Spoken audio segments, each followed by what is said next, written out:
दोस्तों आज से तकरीबन 4.5 अरब साल पहले हमारी धरती का निर्माण हुआ था, परंतु धरती पर जीवों के रहने लायक वातावरण बनने में लगभग 80 लाख साल बीत गए और करीब 3.7 अरब साल पहले धरती पर जीवन की शुरुआत हुई थी। धीरे धीरे समय बीतता गया और इस बीच धरती पर कई जीवों ने जन्म लिया तो कितनों ने कुदरत के बदलाव के सामने घुटने टेक दिए, जिससे हमेशा हमेशा के लिए उनका अस्तित्व खत्म हो गया। बदलाव का सिलसिला आगे भी इसी प्रकार चल रहा है। करोड़ों साल के विकास की प्रक्रिया में दुनिया के सबसे बुद्धिमान जीव यानी कि इंसानों ने जन्म लिया, जिन्होंने अपनी बुद्धिमत्ता से धरती का नक्शा ही बदल दिया। ऊंची ऊंची इमारतों से लेकर बड़ी बड़ी सरहदें बनाने तक पिछले कुछ हजार सालों में इंसानों ने काफी प्रगति की।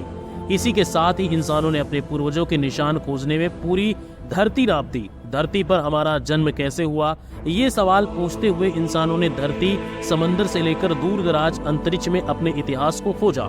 लेकिन इंसान के अस्तित्व के सबूत की तलाश में हम जैसे जैसे समय में पीछे जाते हैं, हमारे सामने विकास के कई राज खुलते गए और एक वक्त आने पर हमें ये पता चला कि अरबों साल पहले हमारे पूर्वज धरती पर मौजूद पानी की पनाह में जन्मे होंगे।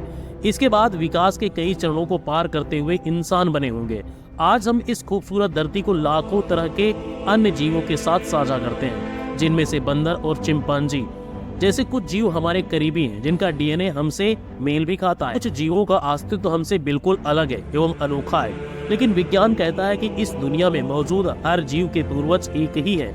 ये बात सुनने में जितनी अटपटी है, यकीन करने में उतनी ही मुश्किल है। इसलिए आज हम जीवन के अस्तित्व की इस पहेली को सुलझाकर इसे आसान भाषा में समझने की कोशिश करेंगे। तो बने रहिए हमारे साथ इस वीडियो में, और चैनल पर नए हैं तो चैनल को सब्सक्राइब कर लीजिएगा और वीडियो अच्छा लगे तो वीडियो को लाइक करके एक प्यारा सा कमेंट जरूर कर दीजिएगा।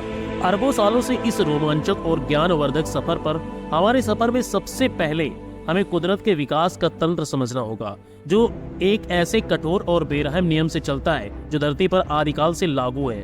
कुदरत का चुनाव या नेचुरल सिलेक्शन के नाम से जाने जाने वाला यह नियम कब से काम कर रहा है? जब से धरती पर जीवन की शुरुआत हुई थी, और इसका अंत भी तभी होगा जब धरती का सबसे आखिरी जीव अपने अस्तित्व को अलविदा कहेगा।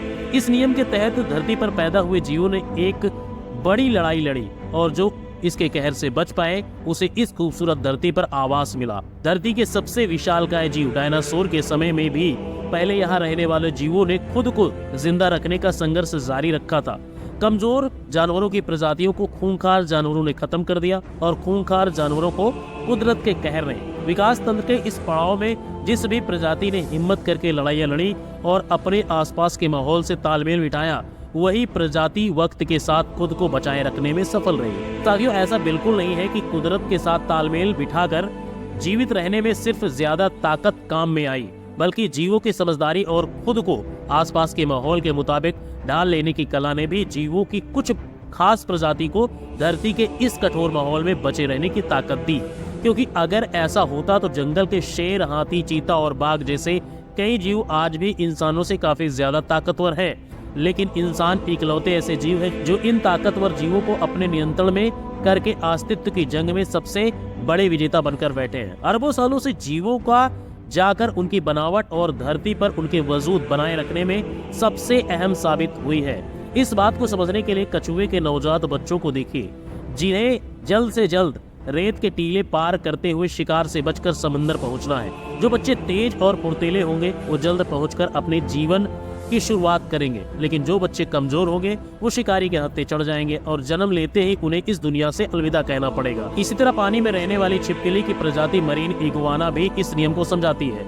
नवजात मरीन इग्वाना जब अंडे से बाहर निकलती है तो कई सांप और अन्य शिकारी उसका शिकार करने की फिराक में रहते हैं, लेकिन जो सबसे ज्यादा फुर्तीला होता है वो पार करके निकल जाता है और जो कमजोर होते हैं वो शिकार बन जाते हैं। हालांकि प्रकृति का ये नियम बड़ा ही बेरहम है, लेकिन पिछले अरबों सालों से यही चलता आ रहा है और संतुलन बनाए रखने के लिए समय समय पर विशालकाय, ताकतवर और बुद्धिमान जीवों पर भी कुदरत अपना कहर बरसाती रहती है। शायद इसीलिए तो दुनिया पर लाखों साल तक राज करने के बाद भी डायनासोर कुदरत के पैर का शिकार होकर पूरी तरह से विलुप्त हो गए, वरना उन विशालकाय जीवों को हरा पाना किसी और जीव के बस की बात नहीं थी। कुदरत के इसी नियम के चलते ही धरती पर जीवन की अलग अलग प्रजातियां विकसित हो पाई है।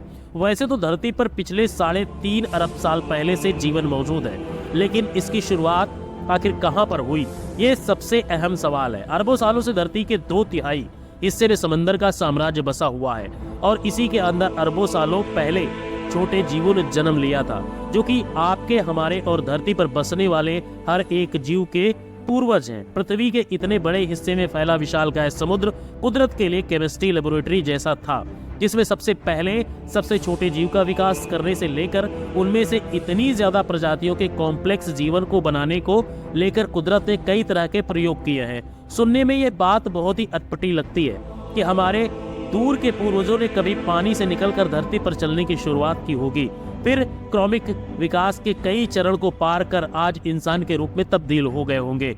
लेकिन विज्ञान को मिले कई सबूतों के मुताबिक यह सच है। तो आखिर धरती पर जीवों के विकास की प्रक्रिया कैसे थी?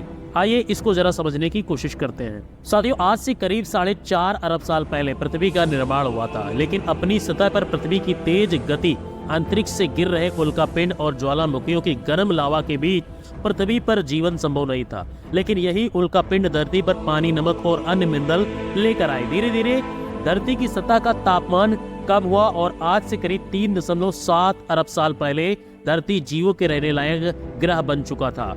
इस दौरान धरती पर उल्कापिंडों का गिरना जारी था। उल्कापिंड जब समंदर के पानी में गिरे तो कई तरह के केमिकल रिएक्शन हुए और धरती पर पहले माइक्रोवील जीव का जन्म हुआ था, जिसे हम यूनिसेलुलर बैक्टीरिया के नाम से जानते हैं। यानी हम ये कह सकते हैं कि धरती के सबसे पहले जीव का जन्म केमिस्ट्री से हुआ था।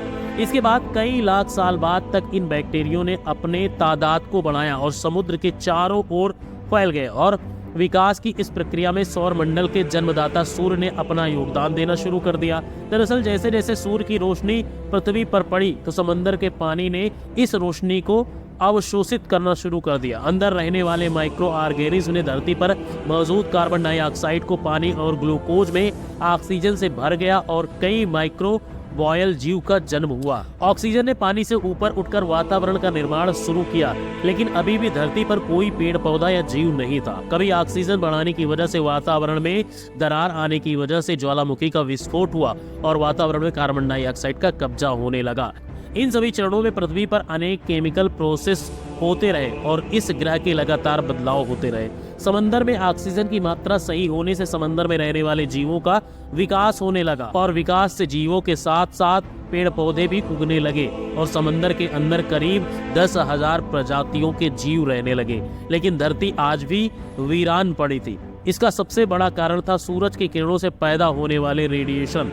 समय के साथ पानी और वातावरण में मौजूद ऑक्सीजन का रेडिएशन के साथ रिएक्शन हुआ और ओजोन गैस और सूरज के आने वाली हार्मफुल रेडिएशन को पृथ्वी के वातावरण में प्रवेश करने पर रोक लगा दी, जिस धरती पर जीवों के विकास की प्रक्रिया शुरू हुई और करीब 3 अरब साल पहले धरती की सतह पर पहला पौधा उगा होगा और बाद में धीरे धीरे समुद्र की तरह धरती की सतह पर भी अनेकों तरह के पेड़ पौधे आपको देखने को मिलने लगे।